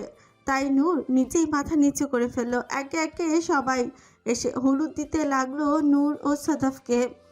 একে একে সবার হলুদ দেওয়া শেষ হয়ে গেলে শুরু হলো ডান্স প্রোগ্রাম। রিমা, নূর, সাদাব, সাইমন সবার বন্ধু প্রায় একসাথে ফ্লোর যেন মাতিয়ে রাখলো। প্রায় 2 ঘন্টা ধরে চললো এই ফাংশন। সাবা চুপচাপ বসে আছে হাজবেন্ডের সাথে। আজকে সাবা ডান্স করবে না। সোহান এসে বলল। কি রে, তুই এত ভদ্র বেশ ধরে এখানে বসে আছিস? দুলাভাইকে দেখে ভয় পাচ্ছিস বুঝি? সাবা বলল। মোটেও না, তোর দুলাভাই এমন না, এমনি ডান্স করছিলাম, আজকে ভালো লাগছে না তাই। সাবার হাজবেন্ড নাম হিমেল বলল। যাও না, ডান্স করো, সমস্যা নেই। আচ্ছা চলো, আমিও যাচ্ছি। বন্ধুদের বিয়ে জীবনে একবারে আসে, বারবার আসবে না। বলে হিমেল সাবার হাত ধরে স্টেজে নিয়ে গেল। সাদাফ আর নূর বসে রইল। সোহান এলো সাদাফের কাছে। তুই বসে থাকলে তো হবে না, বর কনেকে অবশ্যই ডান্স করতে হবে। বলেই নূর আর সাদাফের হাত 2 হাতে দিয়ে ধরে ওদেরকে স্টেজে নিয়ে আসলো। এসে বলল। সবাই চুপচাপ দাঁড়াও, এখন সাদাব আর নূর কাপল ডান্স করবে। তোদের মতো এত উড়ো ধরে ডান্স আমি করতে পারি না। নূরের দিকে তাকালো। সাদাফ বলল। সফট মিউজিকে ডান্স করি, কেমন হবে? নূর লজ্জা পেল। নূর তেমন কখনো ডান্স করেনি। সাদাফ নূরের হাত ধরে মিউজিক বাজে বলল সফট একটি মিউজিক প্লে করার জন্য। সবাই গোল করে ঘিরে আছে সাদাফ ও নূরকে। স্টেজের স্পটলাইট এখন নূর ও সাদাফের উপর। মিউজিক প্লে করা হলো। নূরকে নিয়ে খুব ধীরে ধীরে হালকা একটু ডান্স করলো সাদাফ। যতটুকু না করলে নয়, নূর লজ্জা পাচ্ছে ভীষণ। মিউজিক শেষ হতেই সবাই করতালি দিয়ে ওদেরকে অভিনন্দন জানালো। ছাদে এখন মুরব্বীরা কেউ নেই। সাদাফ নূরের দিকে তাকিয়ে দেখলো নূর লজ্জা পাচ্ছে, তাই সাদাফ জড়িয়ে ধরলো নূরকে। নূর লজ্জায় কাজুমুচু সাদাফের বুকে কপাল ছিকিয়ে রইল। সাইমন একটু দূরে সরে গেল। শত হলো ছোট বোন, তাই আর এখানে দাঁড়ালো না। রিমা দেখলো সাইমন কোথায় যেন যাচ্ছে, তাই রিমাও পেছন পেছন গেল। কিছু দূর যেতে সাইমন দাঁড়িয়ে গেল, পেছনে না ঘুরে পড়ল। আমি জানতাম তুই ঠিকই আমার পিছনে আসবি। বলে পেছনে তাকালো সাইমন, দেখলো রিমা দাঁড়িয়ে আছে। এখন ছাদের এই পাশে মোটামুটি অন্ধকার, আশেপাশে কেউ নেই। সাইমন এসে রিমার হাত ধরলো, ধরে বলল। ওইখানে নূর আর সাদাব ভাইয়া ছিল। সাদাব ভাই আমার বড় হলেও নূর আমার ছোট বোন, তাই চলে এলাম। জানি। রিমা বলল। সাইমন রিমার হাত ধরে ছাদের রেলিং এর কাছে নিয়ে গিয়ে দাঁড়ালো, দাঁড়িয়ে বলল। দেখতে দেখতে সময় কত এগিয়ে গিয়েছে তাই না? আর একটা বছর পর আম্মু বলেছে তোর হাত আমার হাতে ধুমধাম করে এভাবে তুলে দিবে। কথাগুলো বলেই তাকালো রিমার দিকে। রিমার লজ্জায় মাথা নিচু করে আছে। সাইমন ধীরে ধীরে একটু এগিয়ে গেল রিমার কাছে, 2 হাতে আজলে রিমার মুখটি তুলে বলল। আমি তোকে ভীষণ ভালোবাসি রিমা। 1 বছর কষ্ট করে আমার জন্য অপেক্ষা কর। 1 বছর পর আমাদের সুন্দর এরকম একটা হলুদ সন্ধ্যা হবে, আমাদের বিয়ে হবে, বাসর হবে। কথাটি বলার সাথে সাথে রিমা চোখ তুলে তাকালো সাইমনের দিকে। সাইমন মুচকি হাসলো, হেসে বলল। এভাবে দেখার কি আছে? বিয়ে হয়েছে, বাসর হবে না? দেখ না আমি কত সহ্য করছি। তোর আমার বিয়ে তো সেই কবে হয়ে গেছে। কেউ না জানুক, আমি তো জানি তুই আমার বউ। অ্যাটলিস্ট আমি অন্তত এটাই মানি তুই আমার বউ। রিমা বলল। আমিও মানি। একটা চুমু খাই প্লিজ, হালকা করে। রিমা চোখ বন্ধ করে ফেললো। শখের পুরুষের এমন করুণ আবদার কোন নারী যে ফেলতে পারে না। রিমাও পারল না। সাইমন ধীরে ধীরে রিমার ঠোঁটে ছোট্ট করে হালকা একটু পরশ এঁকে দিল ভালোবাসার। রিমা চোখ বন্ধ করে ফেলল। সাইমন মুগ্ধ নয়নে তাকিয়ে রইল রিমার দিকে। রাতের মতো গায়ে হলুদের প্রোগ্রাম প্রায় 12টা পর্যন্ত চলো। সবাই যার যার মতো নিজেকে রেস্ট করতে লাগলো। আর সাদাফ এবং নূর এক রুমে থাকা নিষেধ। সাদাফের বন্ধুরা ঠিক করে দিল, বলল কাল যেহেতু বিয়ে, আজ আর এক রুমে থাকা ঠিক হবে না। সাদাফ না চাইলো, বন্ধুতে কথা মানতে হলো তার। তাছাড়া সাদাফের রুমে আজ বন্ধুরা মিলে আড্ডা দিবে, তাই এমনিও সাদাফ চাইলো যেতে পারবে না। পরদিন সকাল 9টা। সবাই ড্রয়িং রুমের উপরে নিচে যে যেভাবে পারছে নাস্তা করছে। সাদাফ বন্ধুদের সাথে বসেছে। এমন সময় দরজা নক করার শব্দ হলো। ফজলুর রহমান বাড়িতে নেই। তারা বাইরে গিয়েছে সামিহা বেগম ও নরিন আফরোজ রান্নাঘরে কাজ করছে। বাকি বাচ্চা কাচ্চারা সবাই নাস্তা করছিল, হাসি ঠাট্টা আনন্দ করছিল। হঠাৎই দরজা নক করার শব্দ হতে নূর দরজার কাছাকাছি থাকায় নুরই দরজা খুললো। দেখলে একটি সুন্দরী মেয়ে দাঁড়িয়ে আছে। পোশাকে বেশভূষা দেখে বোঝা যাচ্ছে বাংলাদেশি হলেও বাংলাদেশি হয়তো থাকে না। নূরের বুকের ভিতরে কেমন খসখস করে উঠলো। নূর আমতা আমতা করে জিজ্ঞেস করলো, কাকে চাইছেন? আগন্তুকটি বলল, এটা কি সাদাফদের বাড়ি? সাদাফের সাথে একটু কথা বলার প্রয়োজন ছিল। নূরের যেন আর বুঝতে বাকি নেই, তারপরও সন্দেহ দূর করার জন্য বলল, আমাকে বলুন, আর আপনার নাম কি?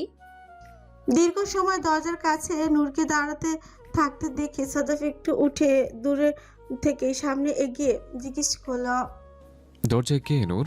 কার সাথে কথা বলছিস? সাদাফের কথা শুনে নূর ঘাড় ঘুরিয়ে পিছিয়ে তাকালো। সাথে সাথে আগন্তুকটি সাদাফকে দেখলো। দেখে এক দৌড়ে সাদাফের কাছে চলে গিয়ে সাদাফকে জড়িয়ে ধরলো। মুহূর্তের মধ্যেই এমন ঘটনায় বোকা হয়ে গেল নূর। সাথে সাদাফ যেন আকাশ থেকে পড়লো। রুমের সবাই হা হয়ে তাকিয়ে রইল। সুহান সবার কাছে গিয়ে বলল, আজ শেষ তোর বন্ধু। এই মেয়ে ঠিকানা পেল কোথায়? সাবা বলল, কি হলো ব্যাপারটা? সবাই কি হলো ব্যাপারটা? সাদাফ বুঝে উঠতে পারলো না। সাথে সাথে দুই হাত উপরে তুলে নূরের দিকে তাকিয়ে রইল। নূর এক দৃষ্টিতে তাকিয়ে রইল সাদাফের দিকে। সাদাফ কি বলবে বা কি করবে কিছুই যেন বুঝে উঠতে পারছে না। ও চোখ দুটো শুধুমাত্র নূরের দিকে। সাদাফ কিছুক্ষণ পর রিহার উদ্দেশ্যে বলল, কি করছো রিহা? ছাড়ো বলছে। কেন তুমি আমাকে কিভাবে জড়িয়ে ধরলে? ছাড়ো বলছে। রিহা জড়িয়ে ধরা থাকা অবস্থায় বলল, রিহা প্লিজ লিভ মি, ছাড়ো। নূর এখনো তাকিয়ে আছে সাদাফের দিকে। সাদাফ মেয়েদের সাথে বেয়াদবি বা উচ্চস্বরে কথা বলতে খুব একটা পছন্দ করে না। তারপরও রিহাকে জোর করে নিজের কাছ থেকে ছাড়িয়ে বলল, কি সমস্যা তোমার? রিহা তুমি এখানে সেভাবে আমাকে জড়িয়ে ধরছো কেন? আর তোমার মধ্যে আমার কি সম্পর্ক যে মিস করবে? সরাসরি বাংলাদেশে এসে আমাকে জড়িয়ে ধরবে? বলে সাথে সাথে তাকালো নূরের দিকে। নূর ধূপধাপ পা ফেলে সাদাফকে পাশ কাটিয়ে চলে যাবে এমন সময় সাদাফ বলল, নূর শোনো প্লিজ, আমার কথা শোন। ঘরে নিয়ে ঢলাঢলি করুন, এখানে অনেক মানুষ দেখছে। সাদাফ তাকালো রিহার দিকে। বিরক্তির চরম সীমায় পৌঁছে গিয়েছে সাদাফ। এই মেয়ের সাথে তো কখনো এই ধরনের সম্পর্কই ছিল না। কেন আজ এমন একটি ঘটনা ঘটালো তাও নূরের সামনে? তারপর সাদাফ নূরের পেছনে যেতে যেতে বলল, আমার কথাটা একটু শোন নূর প্লিজ। নূর ঘাড় ঘুরিয়ে বলল, খবরদার আমার পেছনে আসবেন না, না করে দিচ্ছি আমি একদম। ওই রিহাকে রুমে নিয়ে যান, যান রুমে নিয়ে গিয়ে ঢলাঢলি করুন, আমার পেছনে আসার কোনো প্রয়োজন নেই। বলেই দৌড়ে গিয়ে নিজের রুমে ঢুকে দরজা লাগিয়ে দিল নূর। সাদাফ অসহায়ের মতো দাঁড়িয়ে রইল। সাদাফ সাথে সাথে দরজার সামনে দাঁড়িয়ে বলল, দরজা খুলছো না পাখি? লক্ষ্মী আমার কথাটা শোন প্লিজ, দরজা খোল নূর, দরজা খোল। নিচে থেকে তাকিয়ে আছে রিহা। রিহা অবাক হচ্ছে সাদাফ কেন একটি মেয়ের জন্য এত পাগল হয়ে যাচ্ছে। রিহা আশেপাশে চোখ বুলিয়ে দেখলো পুরো বাড়িতে বিয়ের আমেজ সাজানো, যেন কারো বিয়ে হচ্ছে। রিহা এখনো জানে না যে সাদাফের বিয়ে হচ্ছে, যদিও সাদাফের সাথে রিহার কোনো সম্পর্ক নেই। একটি বছর রিহার সাথে কখনো দেখা হয়নি সাদাফের। সেদিনের ঘটনার পর থেকে কখনোই দেখা হয়নি। কিন্তু রিহা যেন আর তর সইছিল না। ভেবেছে রিহা এখানে এসে পরিবারের সাথে মিশলে হয়তো রিহাকে মেনে নিবে সাদাফ। যেহেতু ভালোবাসি বলে কোনো সম্পর্ক করতে পারেনি, তাই পারিবারিকভাবে বিয়ের জন্য এগোতে চেয়েছিল রিহা। কিন্তু এখানে এসে মনে হচ্ছে ভুলই করে ফেলেছে, অনেক দেরি হয়ে গেছে। হয়তো এটি সেই মেয়ে যার জন্য সাদাফকে প্রত্যাখ্যান করেছিল। রিহা তাকিয়ে রইল উপরে। সাদাফ দরজা নক করছে, বলছে, নূর প্লিজ দরজাটা খোল, কথা শোন আমার লক্ষ্মী পাখি, আমার দরজা খোল। নূর বলল, খবরদার আমার নাম আপনার মুখে নেবেন না একদম। যান না, যান ওই রিহাকে নিয়ে রুমে যান, রুমে গিয়ে জড়িয়ে ধরে ঢলাঢলি করুন, যান। সাদাফ জোরে জোরে চেঁচিয়ে বলতে লাগলো, আমার কোনো রিহা টিহার দরকার নেই, আমার শুধু নূরকে চাই। ইহকাল পরকাল সব জায়গায় আমার শুধু নূরকে প্রয়োজন। নূর ছাড়া আমার চলবে না। নূর বলল, ইহকালে যা আপনার রঙ্গলীলা দেখছি, পরকালে আর কি কি দেখব? পরকালে তো 70টা হুড়পড়ি আপনি লাইসেন্স করে পেয়ে যাচ্ছেন, লীলা তো সেখানেও কম দেখতে হবে না। শোনো আমার, এই যে আজকে থেকে আমি তাহাজ্জুদের নামাজ পড়ে আল্লাহর কাছে চাইবো, আমার সত্যটা হুড়পড়ে দরকার নেই। আমার একটা নূরপরি হলেই চলবে। আমার আর কিছু দরকার নেই। ইহকাল পরকাল সবকালে আমার শুধু তোকে চেয়েছ না। আমার দরজা খোল প্লিজ। আপনার সাথে সম্পর্ক না থাকলে এই মেয়ে আমেরিকা থেকে বাংলাদেশে আসলো কি করে? আপনার বাড়ির ঠিকানাটা পেলো কি করে? আর এই মেয়ের দুঃসাহস হয় কি করে আপনাকে জড়িয়ে ধরার সবার সামনে? হ্যাঁ, যে মেয়ে সবার সামনে জড়িয়ে ধরতে পারে 6 বছর আমেরিকা থাকার পর আপনার পেছনে পড়েছিল, সেখানে কি করেছে সেটা তো আমি কিছুই জানি না। যান, আমার দরজার সামনে থেকে যান। আপনি, আপনার কথা এই মুহূর্তে আমার শুনতে ইচ্ছে করছে না একদম। আপনি আপনার রেহার কাছে যান, যান, যার সাথে একটু আগে জড়িয়ে ধরে ছলাকলা করছিলেন, যান না, তার কাছেই যান। সাদাফের এবার নিজেরও বিরক্ত লাগছে রিহার উপর। এই মেয়ের সাহস কি করে হয় বাড়ি শুধু লোকের সামনে ওকে এভাবে দৌড়ে এসে জড়িয়ে ধরার? আমেরিকায় যেদিন একা বাড়িতে ঢুকেছিল সেদিনও ওকে জড়িয়ে ধরেনি, আর আজ কি হলো? কেন এরকম করলো? অবশ্য জবাব চাইবে সাদাফ, কিন্তু তার আগে নূর পাখিকে ঠান্ডা করতে হবে, তাই বলল। নূর, কসম করে বলছে আমি জানি না সোনা, আমার প্লিজ দরজা খোল। নূর দরজা খুলছে না। সাদাফ অধৈর্য হচ্ছে, বুক ফেটে যাচ্ছে। সাদাফের পেছন ফিরে তাকালো, দেখলো রিহা এইদিকে তাকিয়ে আছে। সাদাফের জিদ লাগছে, খুব জিদ লাগছে। মনে হচ্ছে নিচে গিয়ে মেয়েটাকে চাপকে দাঁতগুলো ফেলে দিতে, কিন্তু এই মুহূর্তে নূরের দরজার কাছে থেকে সরা যাবে না। না জানি পাগলি কি করে বসবে। সাদাফ বলল, তুই কি দরজা খুলবি নাকি আমি দরজা ভেঙে ফেলবো? তুই চাচ্ছিস সবাই দেখুক? নূর জানে এই মুহূর্তে এইসব করা ঠিক হচ্ছে না। বাড়ি ভর্তি আত্মীয় স্বজন, মেহমান সবাই আছে, মুরব্বীরা আছে। নূর তার চুপচাপ উঠে এসে দরজা খুলে দিল, কিন্তু তাকালো না সাদাফের দিকে। নূর রাগে গজগজ করতে করতে খাটে গিয়ে বসলো। সাদাফ সে আগের মতোই নূরের পায়ের কাছে বসে জোর করে নূরের পা দুটো ধরে বলল। নূর মানছে না, চোখের পানি টইটুম্বুর হয়ে আছে, শুধু বলল, সত্যি করে বলছে, এ যে তোকে ছুঁয়ে বলছে, ওর সাথে আমার কখনো এরকম ধরনের কোনো সম্পর্ক ছিল না। ও যেদিন আমাকে সরাসরি ভালোবেসে বলেছে সেদিন আমি ওকে প্রত্যাখ্যান করেছি। বলেছে আমার অন্য একজন আছে যাকে আমি ভালোবাসি। আমি সরাসরি বলেছি আমি আমার নূরকে ভালোবাসি, যে আমার জন্য বাংলাদেশে আছে, আমার জন্য অপেক্ষা করে আছে। সত্যি করে বলছে ওর সাথে আমার এমন কোনো সম্পর্ক নেই, কিন্তু কেন এখানে চলে এসে এখানে করলো? তুই নিচে চল, একসাথে গিয়ে জিজ্ঞেস করবো। এই জায়গায় যদি আমার জায়গায় আপনি হতেন আর আপনার জায়গায় আমি হতাম, কেউ এসে এভাবে সবার সামনে আমাকে জড়িয়ে ধরে বলতো, তাহলে কি করতেন আপনি? সাদাফ এক মুহূর্ত সময় ব্যয় করলো না, বলল, খুন করে ফেলতাম। যে সে তোকে এইভাবে জড়িয়ে ধরতো আমার সামনে, আমি তাকে খুন করে ফেলতাম। তুই করলি না কেন? তুই কেন আমাকে অপেক্ষা করে উপরে চলে গেলি? তুই ওকে মারলি না কেন? আমার নূরকে স্পর্শ করা তো দূরের কথা, ওর ছায়াও যদি কেউ স্পর্শ করতো আমি ওইখানে ওকে খুন করে ফেলতাম। তুই কেন অধিকার খাটালি না? তুই কেন ওর সাথে আমাকে এভাবে ছেড়ে চলে আসলে? নূর তাকালো সাদাফের দিকে। সাদাফের চোখে মুখ দেখে বোঝা যাচ্ছে সাদাফ মিথ্যে বলছে না, কারণ একটা মিথ্যাবাদী চোখ মুখ এইরকম হতে পারে না। নূর নিজে মুখ 2 হাত দিয়ে ঢেকে ঝরঝরিয়ে কান্না করে দিল। কান্না করতে করতে বলল, দৃশ্যটা আমি সহ্য করতে পারছিলাম না, এখনো পারছি না। বারবার শুধু মনে হচ্ছে আমার অসহায়ত্ব, আমার অপূর্ণতা। এই জন্যই বুঝি এই দৃশ্যটা আমায় দেখতে হয়েছে। অধিকার খাটাতে পারিনি, কেন যেন মনে হয়েছে আমি তো পরিপূর্ণ না। আমি তো আপনাকে সেই পরিপূর্ণ সুখটা দিতে পারবো না। কোনো একটা জায়গায় গিয়ে যেন আমি আটকে গিয়েছি। আমি তো এই বন্ধন থেকে বের হতে পারছি না। আমি তোকে ভালোবাসি নূর, তোকে আমি কোনোদিন অপূর্ণ মনে করি না, যার জন্য আমি পাগল হয়ে থাকি। দিন রাত আমি মুখিয়ে থাকি এক নজর দেখার জন্য। সে মেয়ে তো কখন অপরিপূর্ণ হতে পারে না, তাও আবার সে রিহার কাছে, যেখানে 7 সমুদ্র 13 নদী পার করে এসেও আমাকে পাওয়ার ইচ্ছা প্রকাশ করতে পারবে না। সে মেয়ের কাছে তুই কিভাবে হেরে গেলি নূর? রিহা যাকে পাওয়ার জন্য এত কিছু করে এখানে চলে এসছে, তাকে তুই না চাইতে পেয়ে গেছিস। তুই জানিস না তুই কবে থেকে পেয়েছিস? যেদিন তুই পৃথিবীতে ভূমিষ্ঠ হয়েছিস সেদিন থেকে তোর হাতের রেখে আমার নাম লেখা হয়ে গেছে। তুই কিভাবে হেরে গেল ওই মেয়ের কাছে? যাকে পাওয়ার জন্য ওই মেয়ের নির্লজ্জের মতো আমার সাথে এখানে চলে আসলো, সে তোকে পাগলের মতো ভালোবাসে, অথচ তুই তাকে পাওয়ার জন্য এক ফোঁটা সাহস নিচে দেখালি না। তুই তো আমার অযোগ্য না, অযোগ্য আমি হয়ে গেছি। দেখ না, তোকে আমি পাগলের মতো ভালোবাসি, কিন্তু আমার ভালোবাসা তোর কাছে প্রমাণই করতে পারছি না। কি করলে প্রমাণ হবে নূর, বলতো? আমি তোকে পাগলের মতো ভালোবাসি, কি করবো প্রমাণ করার জন্য আমি? বল। সাদাফ নূরের দিকে কিছুক্ষণ তাকিয়ে থাকলো। নূরের সমস্যাটাও সাদাফ বুঝতে পারলো। জোর করে নূরের হাত দুটো মুখ থেকে সরিয়ে চোখের পানি মুছতে মুছতে বলল, শোনা আমার পাখি, আমি তোকে অনেক ভালোবাসি নূর। তুই কখনো নিজেকে অপরিপূর্ণ মনে করিস না। তোকে পেয়ে যে আমি পরিপূর্ণ, এটা কি করে তোকে বোঝাবো? তোকে আমি ভীষণ ভালোবাসি। নিচে চল, তুই সামনে সবকিছু পরিষ্কার করে দেব। তুই ওই মেয়েকে জিজ্ঞেস করবি, এটা তোর অধিকার।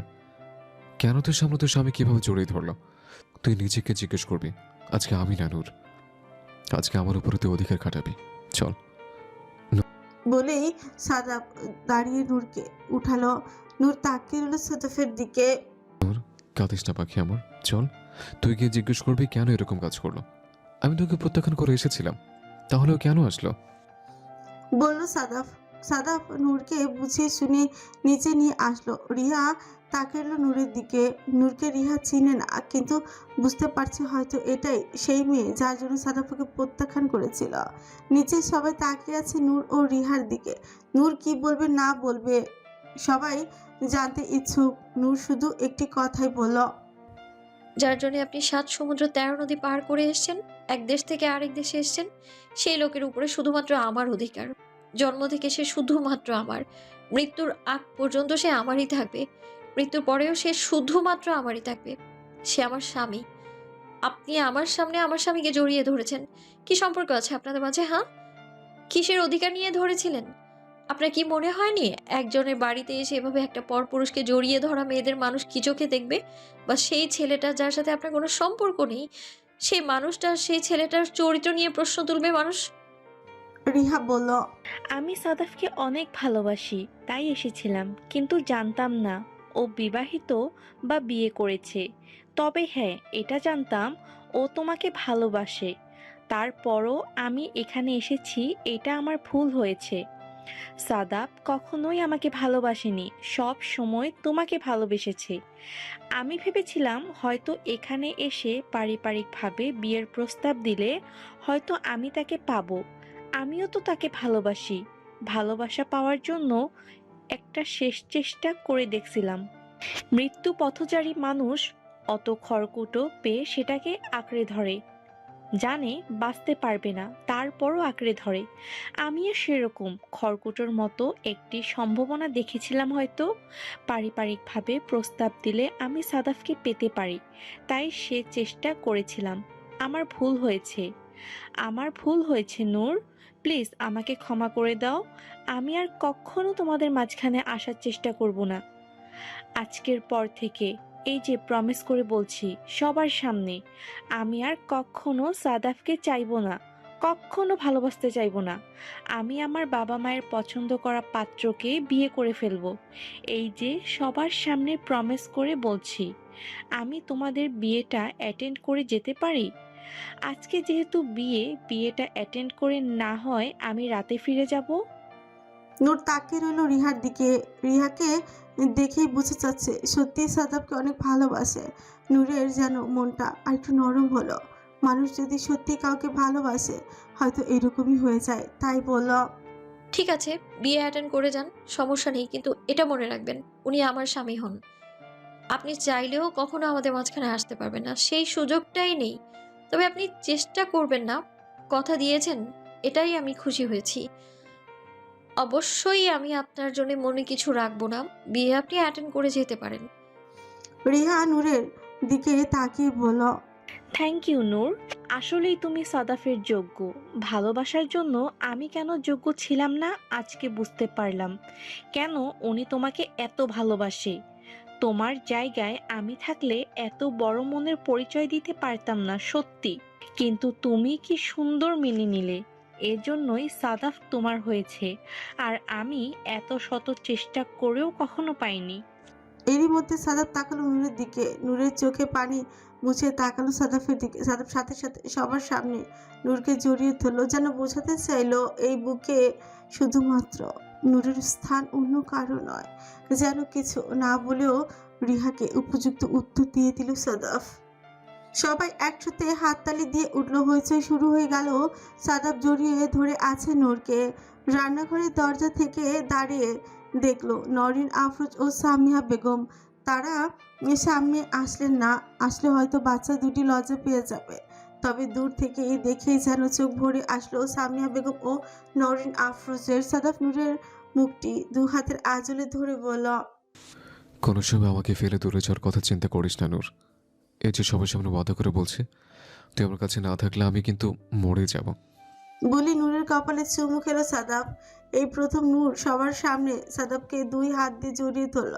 জড়িয়ে ধরে নূরের চিরচারিত রূপ নূর ফ্যাঁ ফ্যাঁ করে কেঁদে দিল, বলল, কোথাও যাব না, ছাড়বই না, আপনাকেও যেতে দেব না। সবাই আবারও হাততালি দিয়ে উঠলো। সাবা দূর থেকে দেখে বলল, মাশাল্লাহ, এ ভালোবাসা যেন কারো নজর না লাগে।